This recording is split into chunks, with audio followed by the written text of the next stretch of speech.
Hello, in this video I want to show you how to change color temperature on MSI MPG monitor.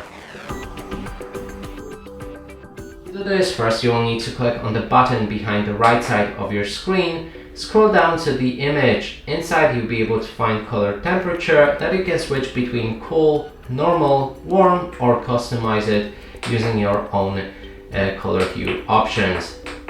And if the color temperature is locked, that means you need to navigate to professional and gaming. There's a pro mode in professional and a game mode in gaming. Here select the user and the same with the gaming, which should unlock the color temperature settings. And that's it for this video. Hope you like it. Please consider subscribing to our channel, leave a like and a comment below.